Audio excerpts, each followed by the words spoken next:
Oi, gente, meu nome é Raquel, eu sou Nest Manager, Customer Success aí de B2C, e eu vou estar passando esse vídeo para vocês entenderem um pouquinho melhor sobre o que é o NPS, tá?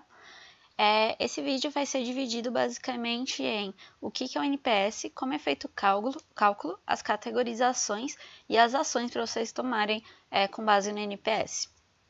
Bom, e aí para começar o vídeo eu preparei algumas perguntinhas para vocês responderem em um minutinho aí. Você considera seu escritório focado no consumidor? Que ações você planejou esse semestre que faz com que seu escritório seja focado no consumidor? E qual que é a métrica que você vai utilizar para medir se seu escritório está sendo de fato focado no consumidor? E um minutinho aí para vocês pensarem e refletirem sobre isso. Bom, deu tempo aí, né, galera? Bom, vamos lá, então, continuando. O que é o NPS? O NPS significa Net Promoter Score, ou seja, ele é uma métrica simples de fácil compreensão que demonstra o desempenho no relacionamento com o cliente, como você está desempenhando o relacionamento com o cliente e com base no NPS você consegue medir o grau de lealdade do consumidor, o quanto entusiasmado está seu consumidor e consegue mensurar uma coisa que muitas vezes a gente acha que é meio abstrato, que é o sentimento do cliente. Tá? E aí o NPS ele tem um objetivo muito único, que é ser focado no consumidor, de fato. Mas o que é ser focado no consumidor? É basicamente seguir a regra de ouro. Então a regra de ouro fala que você tem que tratar os outros como você gostaria de ser tratado. Ou seja, um exemplo muito prático é o que acontece dentro da ESEC. Se você não gostaria de ser abordado em 48 horas, não aborde em 48 horas. Aborde em menos de 24 horas, que é o tempo que você, como consumidor, gostaria de ser abordado, certo? Muito basics isso. Então, comece a implementar na vida de vocês essa regra de ouro, não só dentro da ESEC. E aí, o NPS é composto basicamente por duas perguntas. Então, a primeira é, numa escala de 0 a 10, qual que é a probabilidade de você recomendar o produto, o serviço ou a marca a um amigo ou um colega? Tá, e aí no caso, a ESEC aí é um amigo ou um colega, né?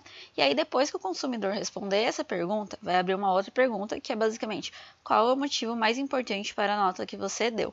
Essa segunda pergunta pode mudar um pouco flexível, né? Mas basicamente, a ideia é, qual que é a justificativa da nota que o consumidor deu? E aí esse é o momento dele passar feedback, tanto positivos quanto negativos.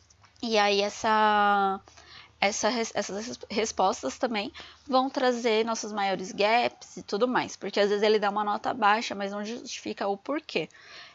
E aí essas respostas vão trazer os porquês das notas baixas ou das notas altas. E aí, por que a gente usa NPS e não outras pesquisas de satisfações? Porque normalmente, outras pesquisas de satisfações, você vai gerar 10, 15 perguntas para o consumidor responder, que é chato ficar respondendo formulário, vamos combinar. E você vai gerar um conteúdo depois que você não vai saber o que fazer. Você vai gerar lá 15 respostas e aí você vai fazer o que com aquilo? E o NPS não, ele já é focado no consumidor. O NPS é simples, rápido, não tem muitas duplas interpretações e gera uma informação útil. Ou seja, você vai saber o que fazer com a resposta com a nota do NPS e com os feedbacks, tá?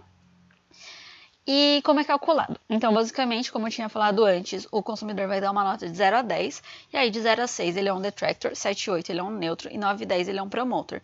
E aí o NPS vai ser a taxa líquida de promoter menos detractor, ou seja, porcentagem de promoter menos detractor. E a nota do NPS ele vai variar de menos 100 a 100, ou seja, não é de 0 a 10, gente. O NPS sempre vai ser de menos 100 a 100. De 0 a 10 vai ser a nota que o consumidor vai dar. Beleza? E aí, só para ficar claro, se sua nota de NPS for negativa, você tem mais detractor que promoter. Se for positiva, você tem mais promoter que detractor. E aí entra sua nota, sei lá, é 20 de NPS, quer dizer que você tem poucos promoters a mais que detractors e é um ponto de atenção. Beleza? E aí a gente divide em 3 categorias, né? Os promoters são pessoas que teve a vida melhorada de alguma forma, são clientes leais que recomendam a marca a amigos e familiares e eles se predispõem a defenderem a marca, ou seja, eles por conta própria, por vontade própria, eles defendem a marca para outras pessoas. O neutro são pessoas passivamente satisfeitas, eles fazem recomendações com ressalvas, ou seja, sempre tem aquele mas no final da frase, e eles se verem alguma coisa melhor no concorrente, eles mudam facilmente. E o detractor é o maior ponto de atenção. maior ponto de atenção. Ou seja, são pessoas que tiveram a vida piorada de alguma forma, que estão insatisfeitas, decepcionadas, apresentam um comportamento grosseiro e não perdem a oportunidade de reforçar a insatisfação, principalmente nas redes sociais, que é onde eles conseguem atingir o maior número de pessoas. Então, às vezes, aí numa postagem, uma pessoa consegue atingir, sei lá, 10 mil pessoas.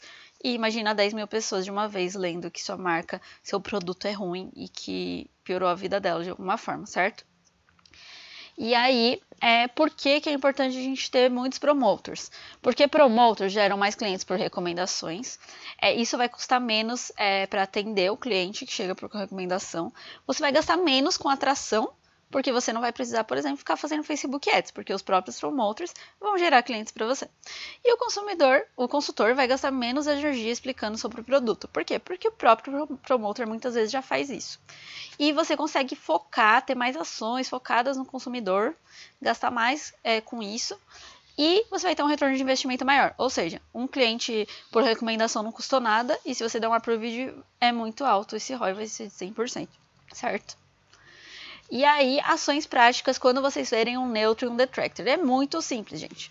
É só você investigar a causa da insatisfação, então ler o feedback dele, saber por que aconteceu isso, desculpar com ele, propor soluções para melhorar e colocar em prática essas soluções.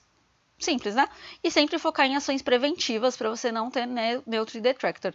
Então, quanto mais ações você tomar para essas pessoas insatisfeitas, com base nesses feedbacks negativos, menos feedbacks negativos você vai ter, porque você vai ter feito ações para melhorar esses feedbacks negativos, certo? Muito basics, né, gente?